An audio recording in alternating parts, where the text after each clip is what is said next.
والسلام عليكم ورحمة الله وبركاته. أهلا بيكم النهاردة في فيديو جديد على قناة يوسف تي تي. الدخلة دي دلوقتي عمرها 8 سنين. سنة 2015 يوسف محمد قرر يدخل على اليوتيوب ويضغط على الزرار اللي مكتوب عليه إنشاء قناة جديدة ويعمل قناة اسمها يوسف فوتوشوب توتوريالز. أيوه ده كان اسمها في الأول، ما كانش اسمها يوسف تي تي. كل اللي تعمله هو صلي على النبي وتابع معايا الفيديو.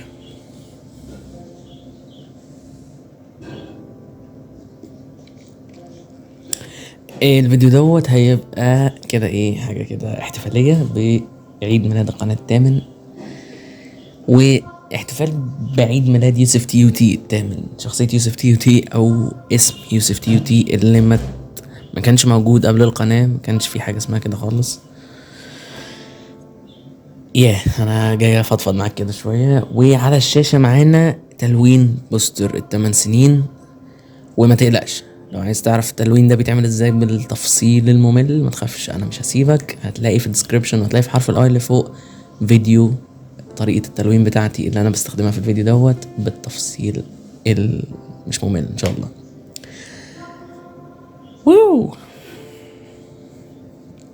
السنة اللي فاتت واحد حاسس ان كانت ما لحقتش تعدي، مع انها كانت طويله، كنت حاسسها طويله وكان فيها احداث كتير قوي في حياتي وسبحان الله ده راي ناس كتير. بس لما بفكر في موضوع عيد ميلاد القناه اللي فات، لا كان كانه قريب يعني. بص، انا كلامي في الفيديو ده موجه لكل واحد عنده حلم، عنده حاجه نفسه فعلا يحققها، اقولها لك ازاي يعني. مش حلم يعني، لا حلم عند كل واحد، عنده صورة لنفسه نفسه يوصل لها.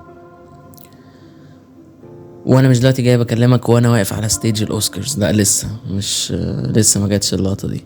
انا دلوقتي بكلمك وانا واحد زيك، بس ممكن تكون انت لسه بادئ في رحلتك، انا واحد سبقتك بشوية. في رحلة ال8 سنين دول انا اتعلمت فيها حاجات حلوة. في رحلة ال8 سنين دول اتعلمت انه اعمل الحاجة اللي انت بتحبها، اعمل اللي انت عايزه، وببشرك انه اول ما هتفكر تعمل اللي انت بتحبه وتعمل اللي انت عايزه، انت مش هتلاقي الدنيا حواليك فاتحه لك دراعاتها بالاحضان. ده مش بسودها في وشك، ولكن دي الحقيقة. اللي بيختار يعمل حاجة اللي هو بيحبها ويمشي ورا حلمه دي حاجة غريبة. الكون حواليك والناس اللي عايشة حواليك مش متعودين على حاجة زي كده، فاهم؟ مش متعودين على واحد يفكر ان هو يبقى شغلته اليوتيوب، يبقى شغلته الرسم، يبقى شغلته الجرافيك ديزاين. ده حاجة الناس مش متعودة عليها، ده كلام غريب بالنسبة للناس، فاهمني؟ وطالما انت بتحلم بصورة يبقى انت مش فيها دلوقتي. طالما انت بتحلم بصورة يبقى انت ما معكش امكانياتها دلوقتي، لان انت لو معك امكانياتها وتقدر عليها ما كانتش هتبقى حلم، كنت هتبقى عادي، ده هيبقى بالنسبة لك صباح الخير عادي كده قشطة. فاعرف ان انت اول ما هتقرر وان انت خلاص توكلت ان انت هتمشي في سكة حلمك ده، اعرف ان انت اكيد هتقابل صعاب. ومش صعاب لان هي كده، لا، الصعاب دي بتبقى حلوة قوي، لان ربنا بيسوينا بيها، بيقدرنا بيها. يعني انت حلمك ان انت توصل المكان الفلاني محتاج امكانيات كذا وكذا وكذا، مش امكانيات مادية، امكانيات في شخصيتك انت. فالامكانيات اللي في شخصيتك دي مش هتيجي غير بان انت تعدي بالصعاب دي. لكن مش زي بقى ما حد يقول لك دي اختبارات عشان ربنا يشوفك واثق ولا لا، صابر ولا لا، هتقدر ولا لا. لا خالص، انت عايز تعمل الحاجه دي ومشيت فيها، ربنا بيقدرك، فاهمني؟ زي اللي بيبقى رايح بطوله فبيتمرن على بال ما يروح البطوله، فاهمني؟ تاني حاجه، اللي بيستمر على فعل حاجه حتى ولو كانت صغيره قوي لازم يشوف اثر، ولازم يوصل للحاجه اللي هو كان عايز يوصل لها. هل انا بكلمك دلوقتي وانا قناتي عليها 17 مليون؟ لا، انا قناه بكلمك دلوقتي انا عندي 250,000. ايه ده؟ عملت 250,000 في 8 سنين؟ على فكره عارف ليه؟ لان انا قررت فجاه في نص الطريق ان انا اعمل حاجه اللي انا عايز اعملها. فاهم؟ انا لو كنت عايز اكمل بنفس السكه بتاعت ان انا اقدم دروس معينه بتتكلم في مواضيع معينه بتجيب مشاهدات قوي، انا كان زمان دلوقتي القناه بتاعتي عدت اكتر من مليون واحد، اكتر من مليون. بس انا قررت انه لا، انا مش هبقى بجري ورا رقم وابقى فجاه الاقي نفسي بشتغل ان انا مجرد واحد بيعد مشاهدات وخلاص. انا عايز اعمل الحاجه اللي انا بحبها، الحاجه اللي انا مستريح ان انا اعملها دلوقتي، مش عايز اضغط على نفسي. فاهمني؟ فلكن انا مش دلوقتي مش بكلمك على اني واحد حقق ملايين الملايين، لا خالص.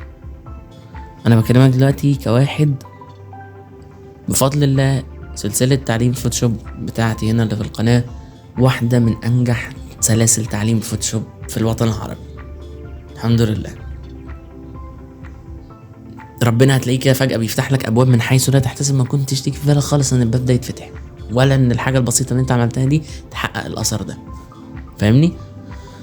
فاللي بيكمل في حاجة حتى ولو كانت صغيرة قوي، كل يوم بتعمل منها يعني فتفوتة قد كده،